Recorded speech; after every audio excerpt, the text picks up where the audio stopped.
like that song. I like you. That's something that Danny Worsnop wrote that's going to become an actual song at some point. Did you, we're live, right? Yeah. Can people hear us? No. Oh, my God, that's weird.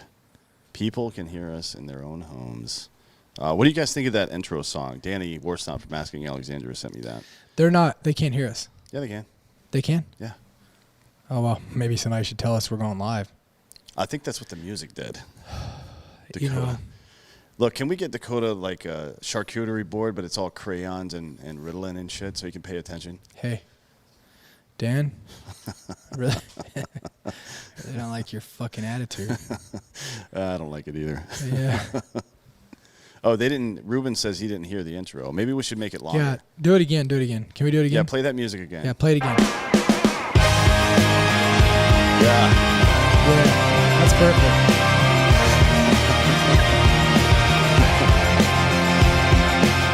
Just play that. Yeah. Just play that randomly throughout the show. Whenever we start to go down weird rabbit holes, like, all right, that's our cue to shut the fuck up. We have some preloaded sound effects too. Oh if you yeah, wanna do give me that. some of the preloaded sound effects. Oh, that. Very X-Files, yeah, without any copyright infringement. Yeah. I think when you play it, we'll say that we don't own the rights to this and we're fine, right? You know what? That did work for a long time on YouTube. If you just wrote down that you didn't have the rights for stuff. Yeah. Kool-Aid Man about to bust through the wall. I don't know if he's asking for that sound or if that's just he's making a statement about society.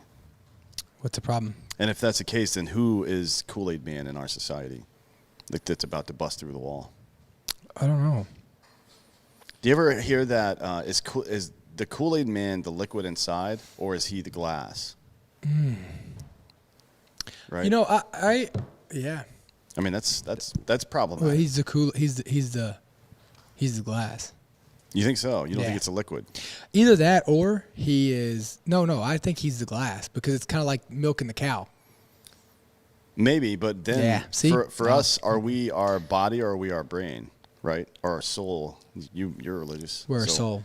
So then, in that case, the Kool-Aid Man would be the liquid and not the glass. If the liquid is his soul, right? Well, the Kool-Aid Man would actually be, just to be honest with you, Dan, like when you want to get this technical, the Kool-Aid Man, like I know this is crazy, but he's not real. Oh, shit. Yeah. Can you guys look that up? Yeah. Is the Kool-Aid Man real or not? Is that a real thing? Yeah, the Kool-Aid Man is not real. As in, it ever existed? Yeah. Is there a physical being on planet Earth called the Kool-Aid Man? Yeah, it's every person that did acid, right? You have a friend who. I thought too that's deep orange into juice, it. though, right? Yeah, same thing. What? Same concept. Yeah, you never Tip heard 'em that over. old wives' tale where somebody's like, my friend took acid one time and thought he turned into a glass of orange juice, and now he's afraid he's going to get tipped over. Like, no, he didn't. He didn't because I've heard that from 6,000 different people. You're a liar. Yeah, it's dumb. Giorgio, are you fucking with my audio over there? Yeah. I will destroy you. They. I like how Rob is still over there looking it up. No, it's not real, motherfucker. I was kidding. He's Yeah, looking it's at a jacked version of the Oh, Kool-Aid shit. Man. And he's got abs. Can you throw that up on the screen? He's glass. Like he's Send it literally over my glass, way. guys. It's like Yeah, but you're missing the point. it's like the tiger. Is the Kool-Aid Man the essence, or is it the physical being? Dude, they're trying to advertise Kool-Aid. So what? It's the liquid, obviously. That's a fair point, actually. I mean, They're advertising Kool-Aid. If you think about the intent of the creator, Yeah. yeah, I'm good with that logic. Yeah. All right, let's move on.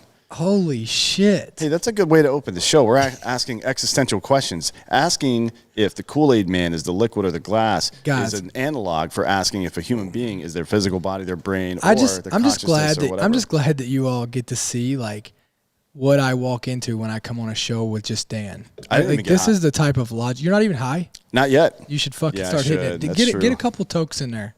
Maybe Is that I'll- what you call it? Tokes? Are you doing the weed, man? What are you doing? You over doing Doing marijuana? You doing that left-handed cigarette? That's what my grandma used to call it. The left-handed cigarette. I don't trust left-handed people. You don't? No. I don't either. No. I don't trust Yeah. right-handed people either. Well, fair enough. Right. Just saying. Yeah. Just don't trust people, I suppose. Yeah, Lesson I there, mean- guys. Oh, we're idiots. We are. How the hell fucking did this idiots. even get started? Dude, I have no clue. I mean, we got 146 people watching. I know. I feel bad for these I folks. feel bad for them. Y'all don't have anything better to do? Yeah, what the hell's wrong with you guys? Dan, Yep. how you been? Nobody cares. Let's talk about me. This is my pouting face. Can you tell? Let me see. It looks the same as your other faces. Yeah, that's true. It's just a slight cant downward. Somebody made a meme like 2 years ago, and it's this one pic. It's a picture of me at right before the AFC Championship game in 2019, and they just put the same picture 4 times, and it just has like 4 different emotions. I'm like, yeah, that's pretty much right. Dan, why don't you tell them about the new hat you got? The pedophile hunter Yeah. hat. Yeah, everybody knows about that. So Let's talk about it on here. Yeah, we're gonna do a giveaway here pretty soon. I'm gonna sign some of those pedophile hunter hats you guys have seen on social media and give them to you because that's what a giveaway is. Man, will you give me one? Will you sign it for me and give me one? Yeah. Yeah, I guess I was gonna say no, but you signed a book for me, so I owe you one. Fair. Yeah, I'm all about fairness. They actually owe me 2. Why would I owe you 2? No. I don't know. Tell me. No, you know. Oh man. You know about that one time. That doesn't count. It doesn't. Somebody asked on here, what if your child is left-handed? So I thought one of my kids was going to be left-handed, and I made sure to tell her to never be right or left-handed, and I just make sure I put everything in her right hand. Yeah, you can train yourself to be Yeah.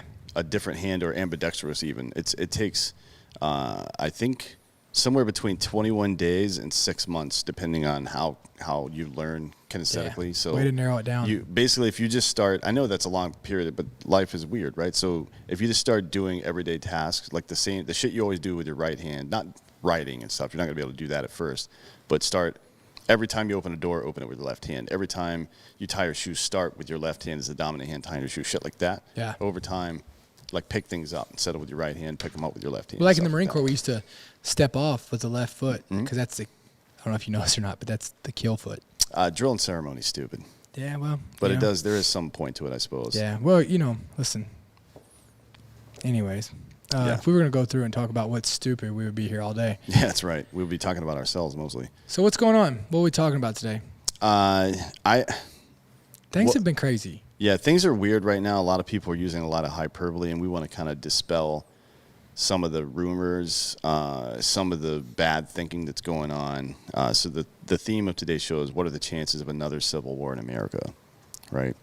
I think it's a really interesting conversation. I also think that we've made the mistake, and I'll get back to this in a few, of categorizing a civil war as only hot. Like a hot war is physical violence going on en masse, you know what I mean, like that. Hot war would be World War II. Cold war, obviously, against Russia, microaggressions, things like that over time. So, but before we get there, I think we should talk about the Boulder Gunman. Yeah, that's the reporting on that was not great, huh? Yeah, it's especially from the woke Twitter crowd. It was like, yeah, I guarantee you, it's a white man. I mean, and then I don't know.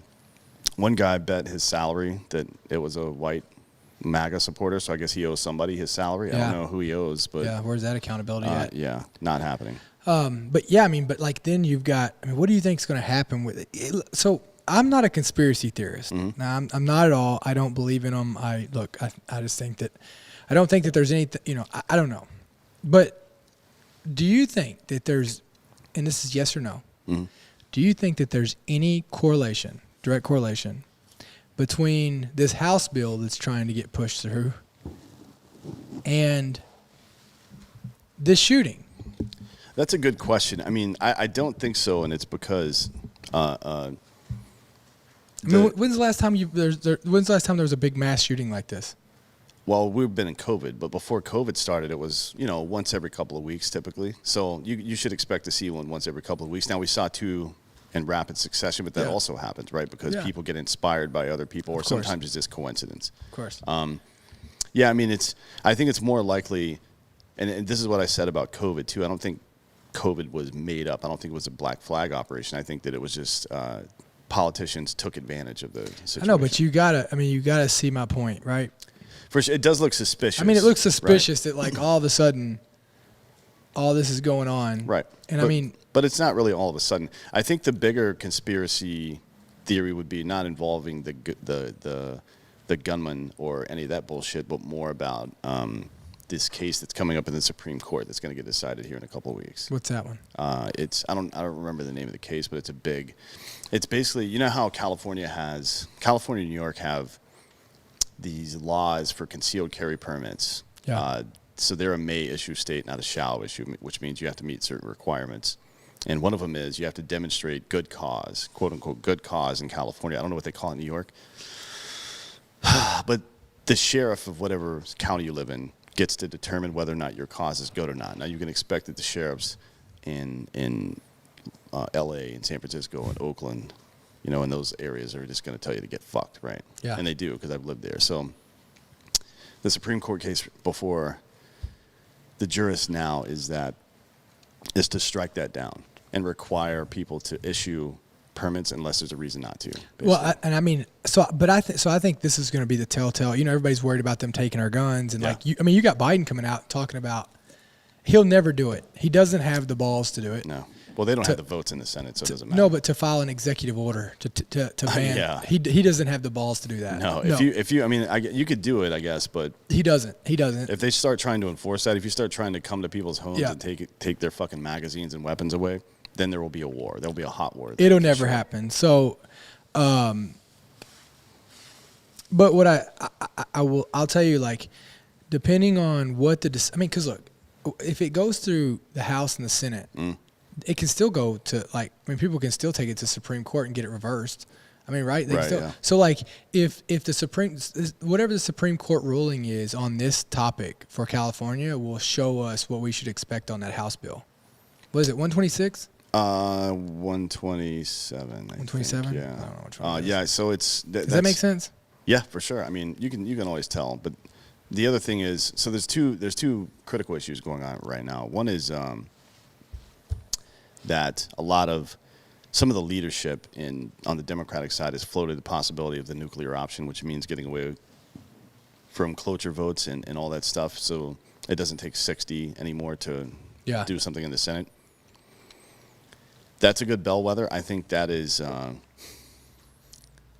the executive order puts the hit on Biden, right? And he has to take that hit. The cloture vote change would put the hit on the entire Democratic Party.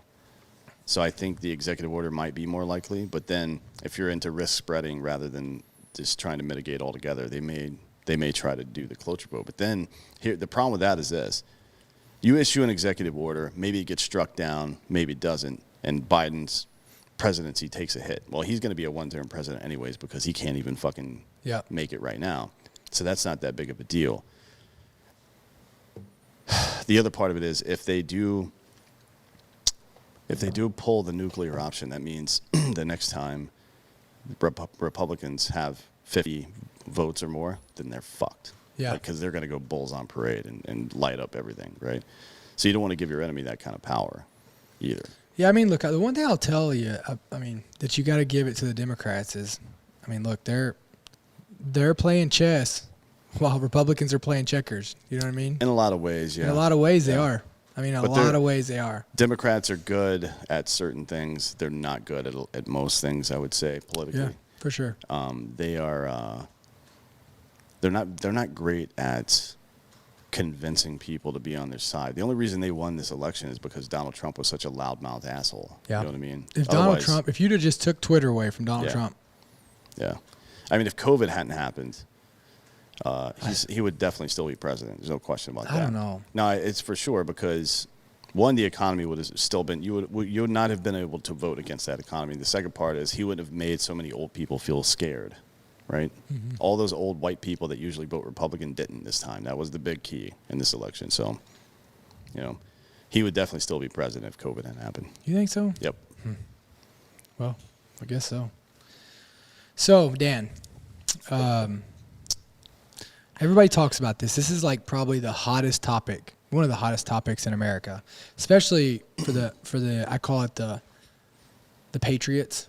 Right? Yeah. Right? The FUDs. Yeah. The FUDs, right? And it's a hot topic line. Civil War in America. Like, what does that? I mean, what does that look like? Yeah. I think me and you've even talked about it before, and like, it's not a really simple piece to come up with. No, so we'll start. Like I said, we can talk about what it might look like here in a sec. I want to start with what precedes most civil wars that have happened in modern history. So factor one is a prior conflict of some sort, most often highly skewed and politicized memory of past conflicts. So some kind of event or a series of events that happen that then becomes hyperbolic. Now, honestly, a good example is the beer hall putsch in 1923, which failed ultimately, but gave Hitler a platform, and then he went to jail for a little while, wrote Mein Kampf, and then came back and took over pretty much immediately, right? So the brown shirts didn't work, but then later on it did work.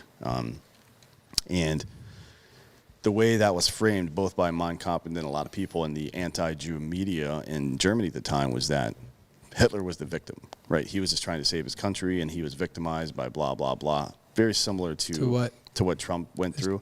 But not that Trump, I'm not comparing Trump to Hitler in any way. I'm just saying the circumstances are the same, the way it was politicized after the fact. Like, for example, if you've seen any of his videos, clipping together how the media talked about Trump and the kids in cages and concentration, they're concentration camps.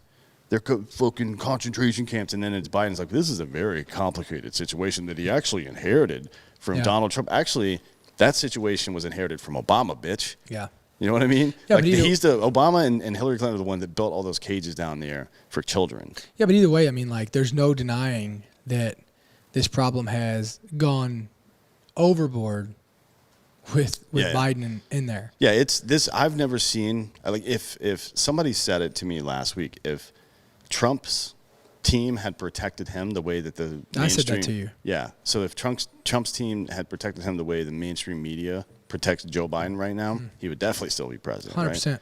I mean, it's wild. So factor one is some kind of conflict in the past that then becomes super highly skewed and politicized memory. So it means the people on the left hate Trump still, even though there's no real reason to be other than him just being rude. People are still saying, the election was stolen. Yeah, and then people are still saying the election was stolen, or they just hate the left because of what they did to Trump. So that one's good. Factor two, national identity becoming divided along a critical axis, such as race, religion, class, culture. That ultimately leads to some kind of sectarianism, whether it's violent or not, right? And we're seeing that now. With intersectionality, it's the worst thing that's ever happened in this country. Dividing people along these lines is at the forefront of intersectionality, critical race theory ideologies. That's what the left is trying really hard to push that shit right now. Factor three is a shift from tribalism to sectarianism. So tribalism can lead to doubts of other groups and having the best interest of the larger community at heart, but then sectarianism outright demonizes them. So it's just like, I don't know about this group to I do know. Yeah. And the problem is that you don't know, because each person in that group is an individual. I'm sure there's some bad actors, but by and large, you know all kinds of different people. For sure. Most people just want to feed their kids and move on with their fucking daily life. Yep. That's it. People aren't really interested in most of this bullshit. That's where this silent majority phrase came from. Yeah, it's, the scary part is like we're seeing all these things, right? I mean, you're seeing, I don't know of a time where I've really watched, this whole, there's still everybody they're so hell bent that Trump, like, they stole the election. I don't think the country's ever been as divided as it is now. I mean, we're divided by race, we're divided by religion, we're divided by, a political party. I mean, it's by sexual preference. I mean, it is insane. Orientation, not preference. Whatever. Preference means they choose. Well, I know Although they people choose. can choose. But I'm saying, like, if they're LGBTQ, whatever, they're wanting. I don't know all the letters. Yeah, I don't TIA plus or some Y's, shit. That's I don't know. Yeah. I don't know all of it. But they're forming their own group. I mean, it's just a bunch of everybody's getting away and trying to find their own group. I mean, hell, even women. Even women are going against. We're divided by by women and men, right? I mean, men, masculinity, all that. I mean, we're divided all the way around. And then, you know, this cancel culture.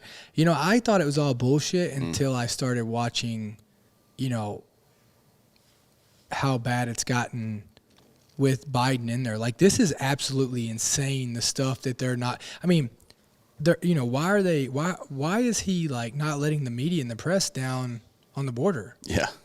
Like, what's going on with that? Well, I mean, you can see, as much as I dislike these guys, and with good reason, Project Veritas came across some pictures of the conditions down there, and it's basically like glass cube interrogation rooms with 40 fucking kids sleeping on the floor in thermal blankets. You know what I mean? Yeah, they're like the space blankets. Yeah. It's crazy. Yeah. So it's not great down there, and you know it's weird that they're not letting press in. When in human history, I think I've said this on here at Drinking Bros before. When in human history has the party who's been trying to shut down dissent and change language and cancel people for their opinions been on the right side of history? 0 times is the answer to that. And you got to admit, I mean, that is coming from the left. Mm-hmm. I mean, I can't think it's 100% coming from the left. Yeah, it's 100% coming from the left. Like, I can't remember the last time that the right wanted to change.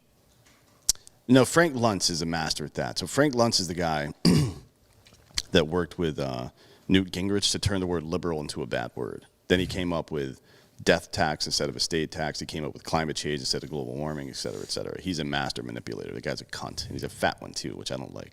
But, yeah, it's right now, 100% the left is doing this bullshit. They are completely responsible. This woke culture is out of control. So, you know, I'll say this again. We think of people think that some of this Civil War talk is hyperbolic, and I guess in some ways it is. We're not in a point where people are going to take up arms against each other because there are no clear dividing lines. North versus South makes sense, right? Mm-hmm. But, you know, if there's 5 people in this room and there's intersectionality and we all disagree on stuff, what are we all going to fight each other here locally, and then that fight's going to spread somewhere else? And so I think, but here's where I think the left messed up. Yeah.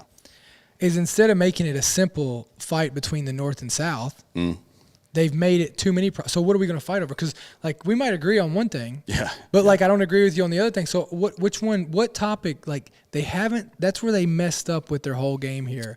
Of not sticking to a cause that would. And I think they tried with race.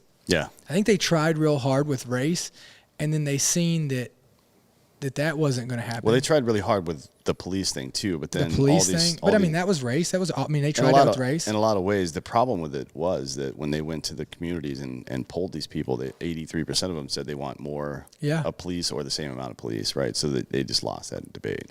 Yeah. So I mean, and then they tried to defund the police shit for a while, right? Yeah. And every single place that's done it has had to go back and ask for money to bring more police back in. It took about 6 months. Yeah. Like, so, I mean, that's dumb. But I mean, I think that I honestly don't think it'll ever get to a civil war. Because again, it's we the people. Yeah, we'll discuss that now then before we do the sponsors. So, let's talk about the sponsors. Well, no, we got time. So I just want to drop this in before, because then we're going to get into some different shit. What do we mean when we say civil war? It's not North versus South. There's no clear dividing lines, right? So we think of civil war in a very narrow sense because of how we were educated about what a civil war is growing up. We know about all the civil wars that have happened, like in Somalia, Eritrea, Ethiopia, all that bullshit. We know about our personal civil war, and we know about other ones, right? Usually it's one group of people against another, right? Yep. And they're fighting in a hot war. They're fighting with arms, lined up online, shooting at each other, whatever the case is. We never discuss this. We never discuss a potential civil war in America or other countries in the terms of a Cold War, right? The same way with Russia, where we had these little micro conflicts all over the place. But the 2 major parties or the 2 major sides were never directly involved with each other. And I think if you judge it that way, we've been in a civil war for a couple of years, right? It may be a social civil war, but it wasn't the actual Cold War a social and cultural civil war, and it was a difference between communism and capitalism in a lot of ways. Yeah, I mean, but look, I think that across the globe, like I don't know that you'll ever see another war to where it's the traditional one side against the other, right? I mean, we fought a war for 20 years now. for where it's not 20 like that now. years to where it wasn't necessarily like we weren't fighting one side. We weren't fighting Iraq or Afghanistan. We were fighting in Iraq and Afghanistan against, you know, the terrorists who were being funded by other countries who weren't Iraq or Afghanistan. Yeah. Right. So I mean, I don't think that'll ever. I think this is the new dynamic of war, right? And I agree with you. I think that we've been in some type of Cold War amongst ourselves inside the United States. Yeah, for a while now, probably. For a while. Probably since Obama? No, I would say since the mid '90s, probably. That's when No. it started. I mean, if you think about it in terms of Vietnam, the mid '90s would have been like 1962, basically, in America, where we just started sending advisors.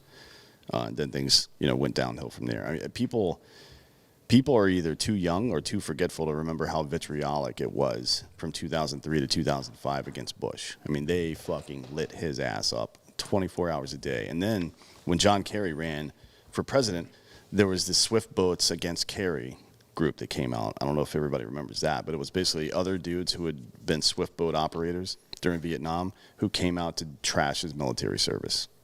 You know what I mean? Yeah. That was a super PAC. It was one of the first ones.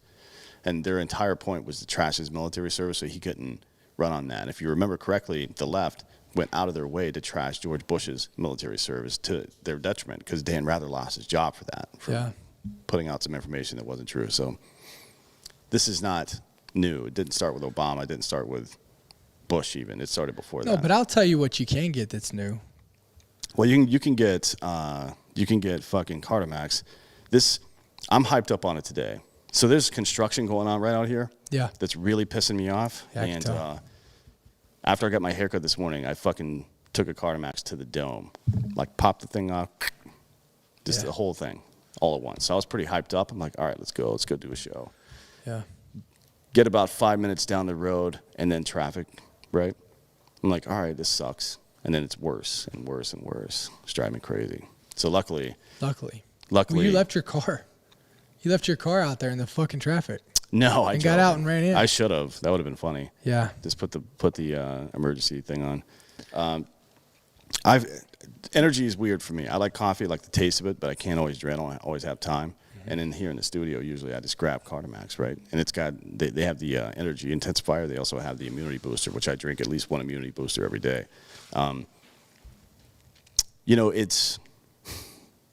It's really easy, no matter what you're drinking, whether it's water or White Claw or whatever else.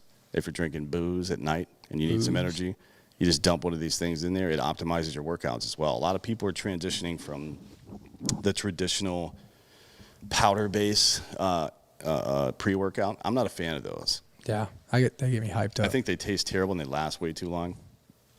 That's never been one of your problems. No, definitely not. The Carter Max comes in a couple flavors. I like the blue raspberry, but it's, again, a lot of people are using it now. I've been getting reports that they're using it for pre-workout supplement. Yeah. Big fan of that. Yeah. Because it tastes really good. It also has plenty of BCAAs in it as well. So if you're looking for that, why would you take a pre-workout that doesn't have it, frankly? Because back in the day, if you remember, you had to take both. You had to take a pre-workout and both. BCAAs. Yeah. Like, come on, man, put it all in one. What's the problem? Everybody's doing it. Everybody's doing it. Two amazing flavors in the immune booster too: watermelon and orange, and it's got ginseng in it. Oh. Yeah, they taste. That's my number one. Obviously, it's like meeting a new woman. Oh. You know what I mean? You want it to be pretty. You want Yeah. your drink to taste good. All right, now it tastes good. What's in it now? Oh, And you look down here. This is completely clean. There's no sugar in this stuff. It's just the right amount of caffeine too. I love this shit. So, Carter Max is offering American Party an exclusive offer: buy one get one free on your first order. So go to cardomax.com and use the promo code American. That is CARDOMAX.com. Use the promo code American and you'll get the BOGO on your first order. Now that's Sean Matson. We're going to be talking to him soon on Drink It Bros, I think next Monday, about how he's trying to break the world record for running a mile in a bomb suit. Why? I don't know. How fast is he going to run it? I don't know, man. I mean, how fast do people run miles? Like 5 minutes, 5.5 minutes? Something. If you're a good runner. What's the world's fastest mile? It's sub 4. It's like 3 minutes, 3 minutes 54 seconds or something like that. I don't know. Look that up, Bob. Don't worry, I'll get it. 3:43. 3:43. Good Lord, man. That's it? That is just a straight out sprint. I'm guessing it wasn't somebody that looks like me who did that, right? Yeah, it was actually, well, way to go. It's actually 3:43:13, okay? 13 hundredths of a second? Yeah. Yeah. God damn. Hikem El Garoj. Yeah. Yeah, I don't even try. So next up is Babbel. Speaking of that, Ooh, Babbel. been working. Babbel's the #1 language app on the market. It's the best one I've ever used. I use it every single day. I hope you're keeping up. I am. Because ¿Cómo estás? no, we're definitely do you learning mean, no? Spanish. I just asked you how you're doing. I know you asked me how I do. Yeah, how We're not about you gonna do it answer right now. back? No, we're gonna do a whole show in Spanish. Yeah. For sure. At some point, I think like 6 months from when we started, so like 5 months from now, something like that. They design all of their stuff. It's like real world practical examples of conversational dialogue. So instead of that stupid shit you had to do in school, where you're like conjugating verbs all day. Yeah. You know what I mean? That doesn't work. We've proven that, because if you need any proof that doesn't work, just try to speak the language you studied in high school right quick. You don't remember any of that shit. Nah, I don't Nobody remember does. They've got over 100 language experts that came up with a really good system for teaching people. You can choose how much time a day you spend on it. They have 14 languages: Spanish, French, Italian, German, etc. And they use the speech recognition technology as well, where you can really work on your pronunciation. Yeah, that's what I've been That's a doing. problem, right? Yeah. I'm actually still in the English one. Like how to pronounce English words? Yeah. God damn it. Yeah, you probably should be. So start your language journey today, language learning journey today with Babbel. Right now, when you purchase 3 months of Babbel subscription, you get 3 months for free. That's 6 months for the price of 3, which means you start now, you'll be pretty much caught up with us, and you'll be able to follow along on our show in Spanish. But you don't have to learn Spanish. You can learn whatever you want. Yeah. But you should learn Spanish if you want to watch the Spanish show. And we won't answer any questions In English, in yeah. English. Yep. Yeah, we're gonna pretend like we don't Yeah. know English. Yep. So go to Babbel.com, use the promo code American. That's BABBEL.com. Code American for an extra 3 months free. Babbel, language for life. I couldn't say the word. I Hell need to practice yeah. more. And last up, let's see, we got Blue Chew. Ooh, that's my favorite, man. Blue Chew. Promo code American. That's bluechew.com. Promo code American. That's one that's going to. Blue Chew is where it's at, bro. It doesn't taste bad either. No. I'm not gonna lie. Say it with us, Blue Chew. It's making waves and bringing more confidence to the bedroom by offering chewable tablets that can help men get stronger and longer lasting erections. Stronger and longer is what you're looking for. That should be, if you have a Tinder, your fucking profile should be stronger and longer, right? That should be the name. That's what I'm gonna do. The Blue Chew is where it's at, man. Like I gotta tell you, it makes you what? Say it, Dakota. I know you're very shy. it makes you really good at. Well, I mean, I took it one time before starting a puzzle. So stupid, man. And the puzzle, Kept losing the pieces. I'm not sure I understand what's happening there, but I Yeah. like being confused sometimes. Yeah. Well, let me just tell you, Blue Chew is where it's at. It is, Like, yeah. How many do you take? Whatever the recommended dosage is. Wow, this is Right. awkward. You listen to your Okay, doctor, right? Yeah. So it's an online prescription service. There's no doctor's office, no awkward conversations, none of that bullshit. Comes in a discreet package. Some people don't like swallowing pills, so this is a good alternative to that. You know what I mean? Yeah, it's perfect. They've got, they get the same active ingredients as Viagra and Cialis, but in chewable form, and it's a generic, so you're not paying the same amount of money. Very, very cost effective here. And they ship direct too, so it's cheaper than a pharmacy. You don't have to wait in those dumbass lines. That's one of the things I like least about medicine. Yeah. Anyways, And they have like 4 plans. They've got the active, busy, popular, and the pro. And what they do is they send you like it's just a different amount a month. Like you, Dan, with your sexual activity, you would need to go with active. I would need to go with pro. Well, that's because you spend a lot more time alone than I do, right?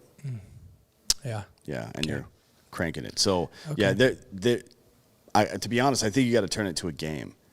Start yourself out. It's like dress for the job you want. Mm-hmm. So start with the fucking level you want, and take that amount of the pill, right? Yeah. And then try to elevate your sex game to reach that.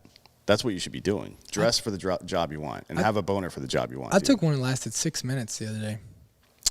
What? Yeah. 6 minutes. 6 minutes, bro. That's not a lot. So we've got a special It's deal not. for our listeners. Try Blue Chew free when you use the promo code American at checkout, and you just pay the $5 in shipping. That's Blue Chew, BLUECHEW.com. Promo code American. You see your first month free. And thanks for sponsoring the show, guys. We like it. Yeah, We thanks so like you much. guys. Dude, is 6 minutes ain't that long? No. No, I'm just getting started at that point. At 6 minutes? Yeah. Dude, at 6 minutes, I mean, I am sweating like a pig. Oh yeah, I I'm sweat out like of a pig, breath. too. Oh, well, I'm out of breath. I try not to do any of the actual work. You know what I mean? If you give enough encouragement, then the woman will do all the work. Oh, bro, you're talking about with a woman.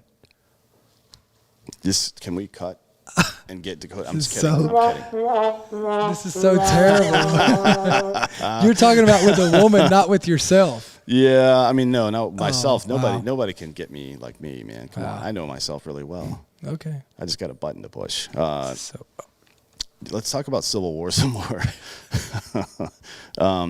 Yeah, so we talked about factors preceding Civil War. Now, what's the cause, the actual spark that lights it off? A high proportion of primary commodities in national exports significantly increases the risk of a conflict. So a country with commodities comprising 32% of GDP has a 22% risk of falling into civil war over a 5-year period. Does that make sense to you? yeah. Does it? A high proportion of primary commodities in national exports. That means a lot of our shit is getting sent somewhere else, Well, ours isn't. right? Ours is coming in.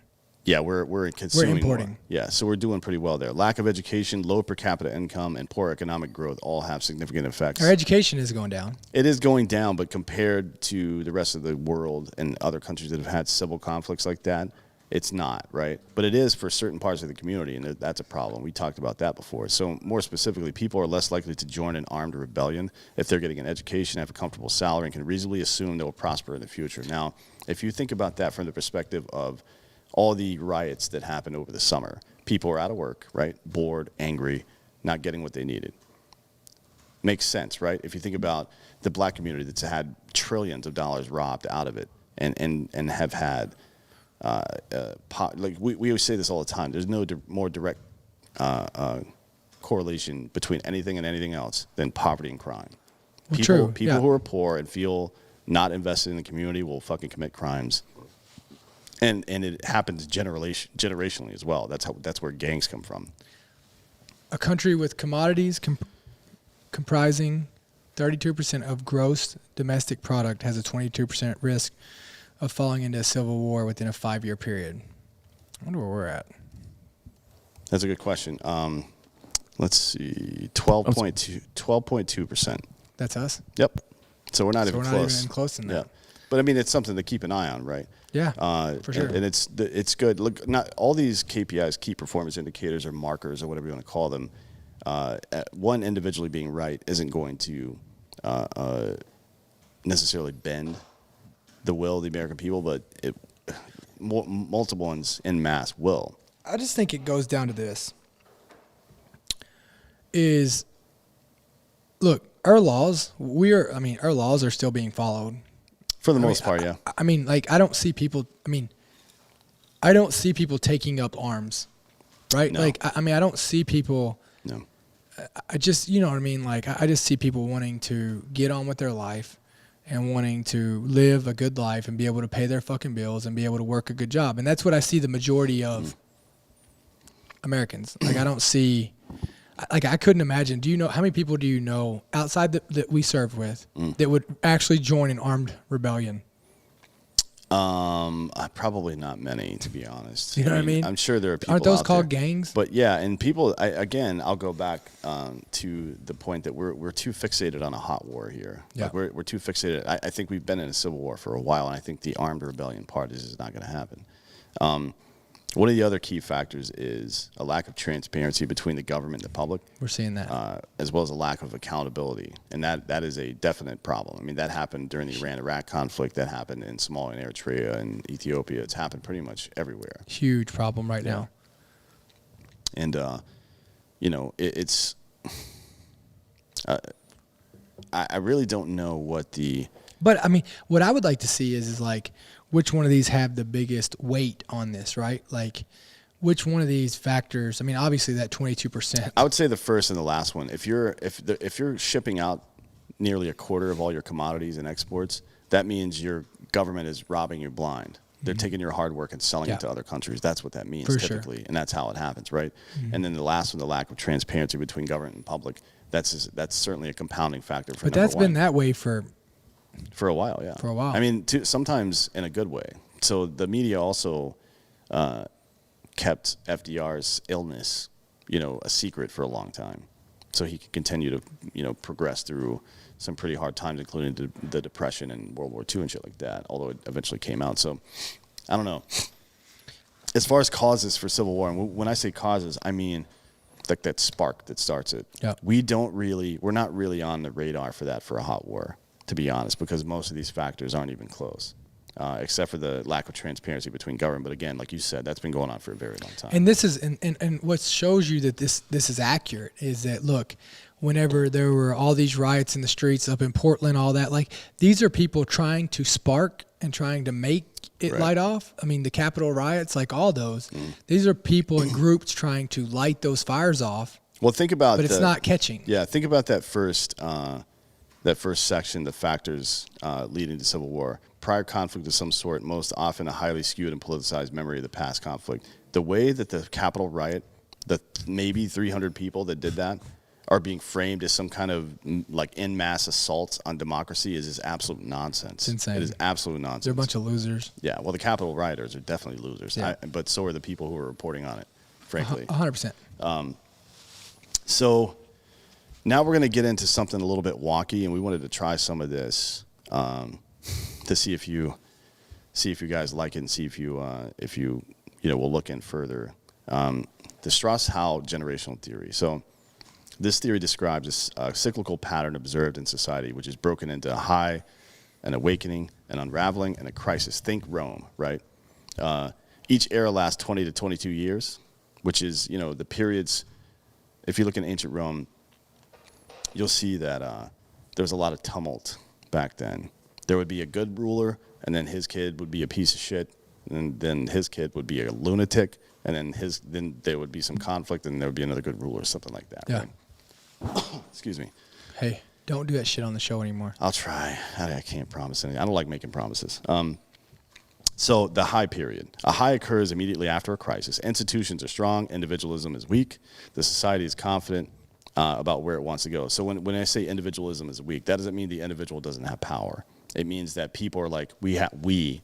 People start using the word we a lot more, and they stop using them a lot less. You know what I mean? In their own society. So the last high began in 1946 after World War II and ended with the assassination of JFK in 1963, right? So very high period right there. The 1950s were a boom. Economy was great. The GI Bill went into effect and essentially created the middle class in this country. Yep. All kinds of great shit happened then. Excuse me. The awakening. During this era, institutions are attacked in the name of personal autonomy. People are trying to reclaim some of their shit, right? We're in the awakening right now. Well, we'll see. Young activists look at the previous highs and era of cultural and spiritual poverty. So, to be honest, I don't want to be reductionist here, but hard times make hard men make soft times make soft men, for sure. Soft men make hard times. This whole idea of wanting our kids to have it better than we did is not always a great thing. I don't think it's a great thing at all. Yeah. I don't think it's a great thing at all, because I don't think you can teach those lessons without those hard times. Anyways, the last awakening began in the mid-1960s and ended in the early 80s, according to these social scientists. So The next one is the unraveling. This is the era is the opposite of the high. So institutions are weak and distrusted while individualism is strong. The most recent unraveling began in the 1980s and persists today. So we're in the unraveling stage right now. Yeah, we are. You're right. For sure. For sure. And then last is the crisis. This is an era of destruction, often involving war or revolution.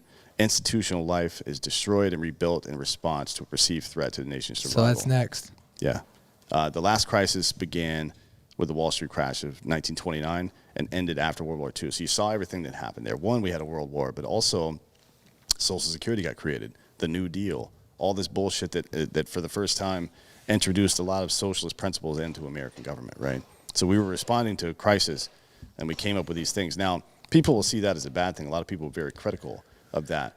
But sometimes you respond in a certain way because of the crisis. It shouldn't be a right or left decision, right? Like if a house is on fire, water is not Republican or Democrat. Water is water, and it stops fire. Now, we know certain economic principles that also stop poverty. And we have a lot of poverty. We have a lot of homelessness right now. So we should be exercising those and then be ready to pivot when it's time to pivot. Yep. It's not an excuse that it could go wrong at some point in the future. It's not an excuse. If you put eggs in a fucking frying pan, they could burn if you don't take them off in time. Yeah. Pay the fuck attention and do what you're supposed to do, asshole. Yeah. Ride it up. Ride it on the way up and then know when to get off.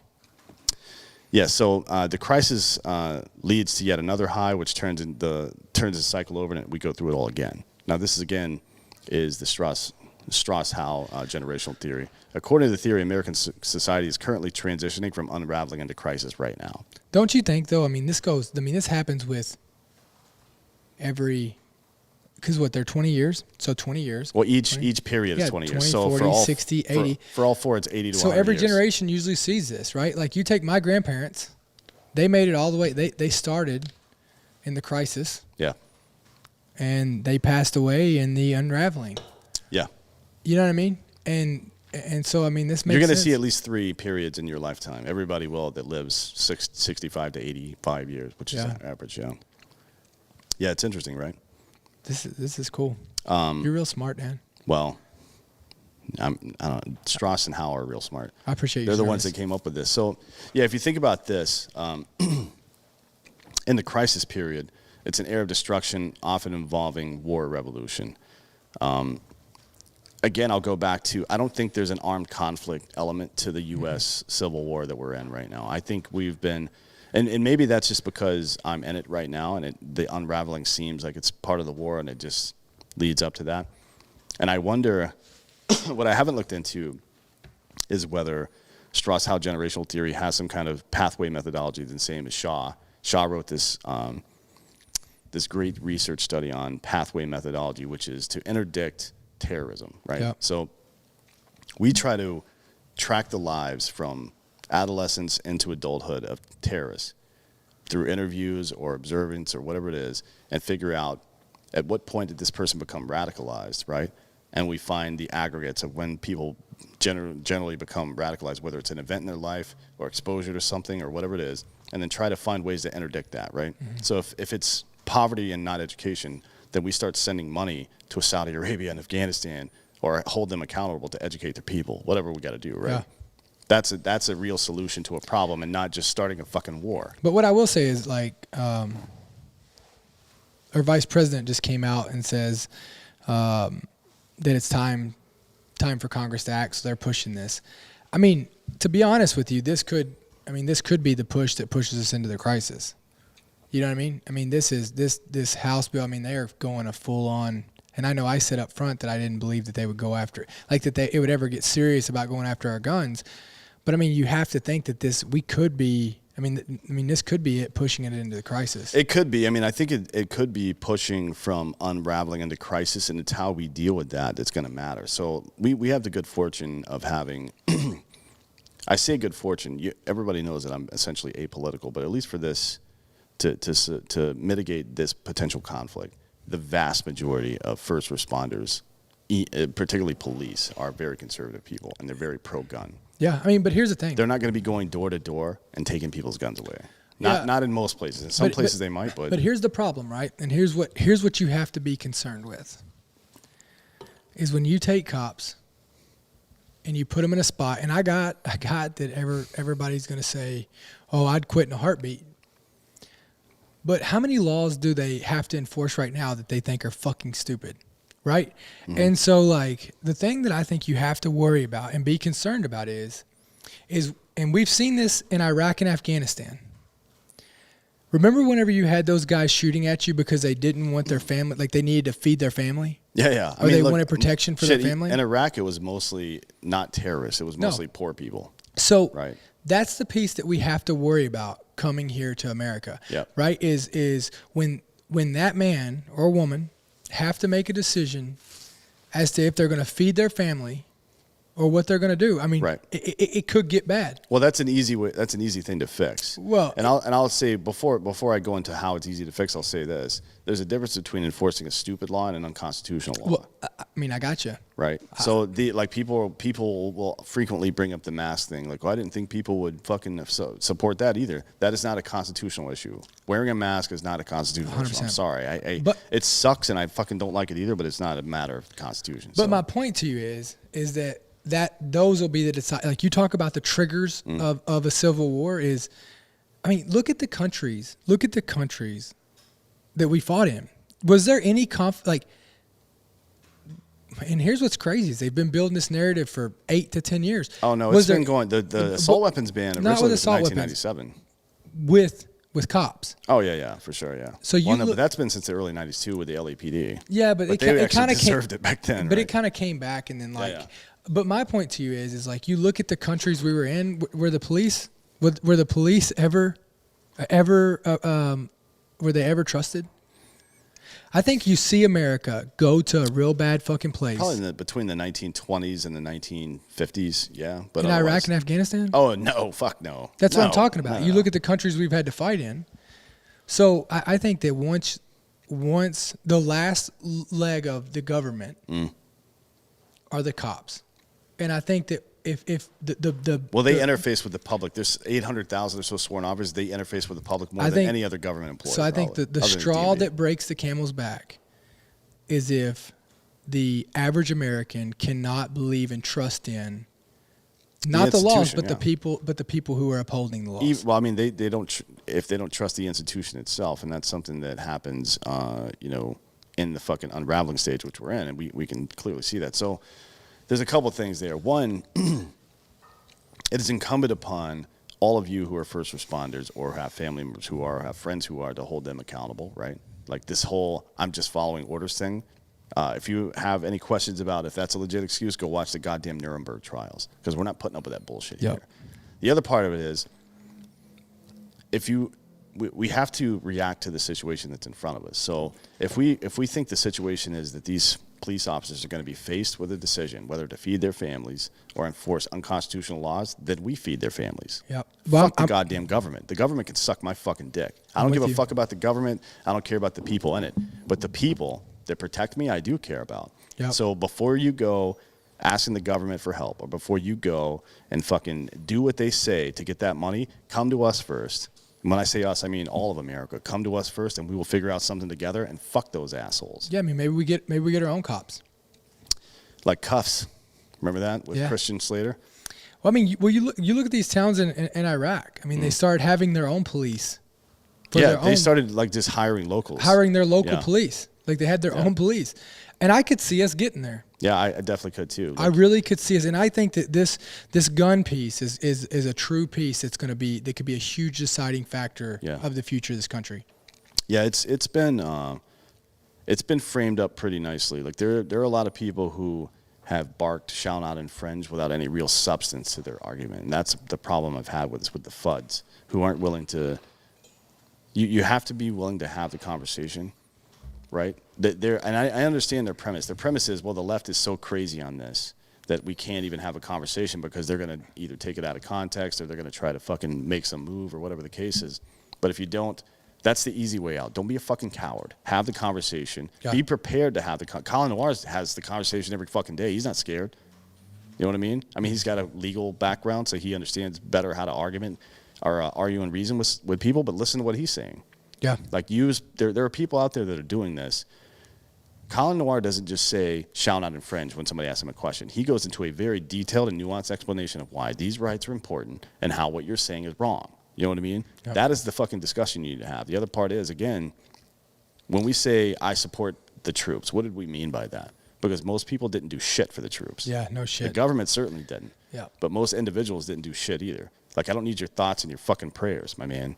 Yeah. I needed you to lean on the government and get me the shit I needed back then. The weapons to fight the goddamn war, and then the tools to recover afterwards. Or get people in there who are going to lead without, these social bullshit, these, politicizing the war, right? And we got to do the same thing for police right now. Now, a lot of organizations are doing it. Mike the Cop, with his Humanize the Badge shit, is great. Love that whole organization. I think Officer Tatum is involved in that, and Hook'em and Book'em and all those guys, all the internet fucking police people.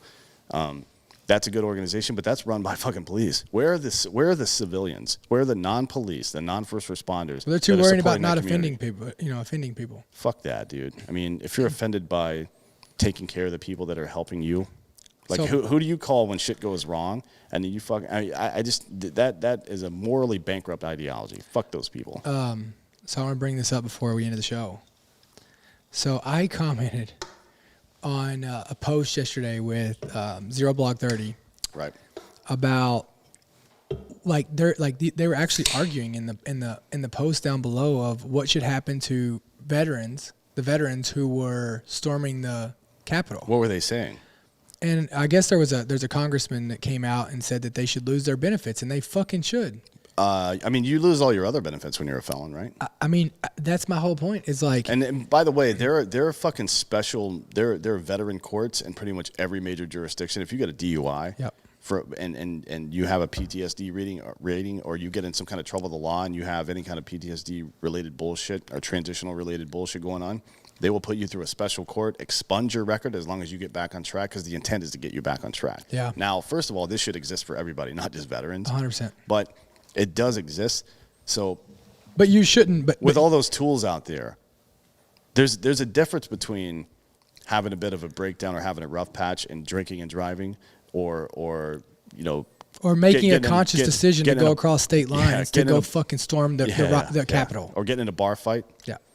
I mean, it's not even close to the same. I think it's simple. I think, what would you say? What would people say about if they found veterans who were running in targets and doing all that shit during the BLM movement? What should happen? Well, I mean, from the perspective of the right, that kid who got shot here in Austin, was it in Austin? The dude that shot through the window and killed that kid? Yeah, it was here in Austin.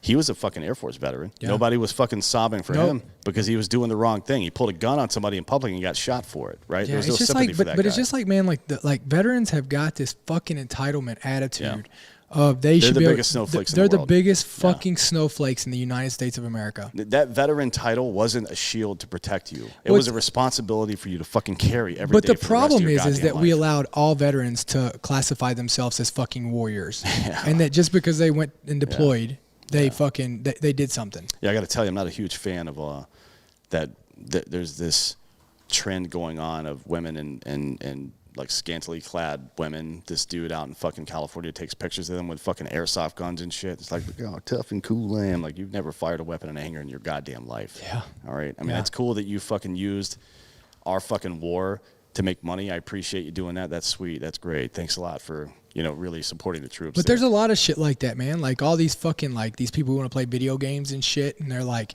they run around and all this garb, like they're us, you know what I mean? And and it's crazy, like, right? Like, it's crazy. It's pretty weird, yeah. And I'll say this again, that veteran title, it's not a shield, it's not a badge of honor.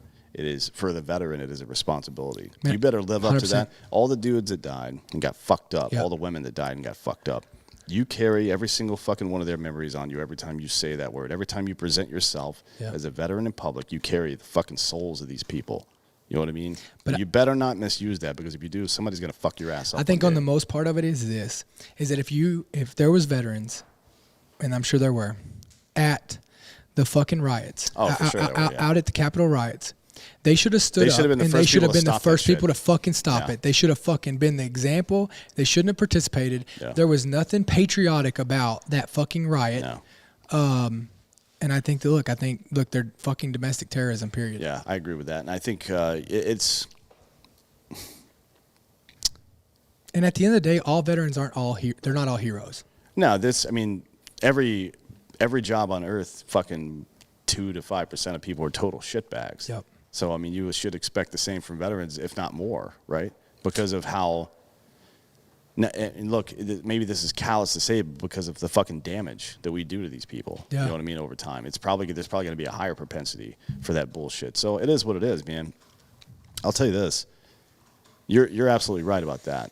The veterans who were there that day should have been the first people to grab somebody by the fucking face and smash it in. I mean, there are people who got fucking killed. Yeah. I mean, there was a cop that got fucking killed. Yeah, that was the whole story behind that was false. Like the media said he got beat to death with a fucking fire extinguisher. In reality, he got sprayed with bear mace and then died later. Yeah. But Either way, people lost their lives, and it's your job. If you ever wear that flag on your shoulder, I don't care if it's fucking as an EMT Yep. or a police officer or a fucking vet or a member of the armed services. It is your job to protect people. The only thing that power was ever designed for was to protect other people. And if you don't use it that way, you're a piece of shit. 100%. The end. The end. See you in hell.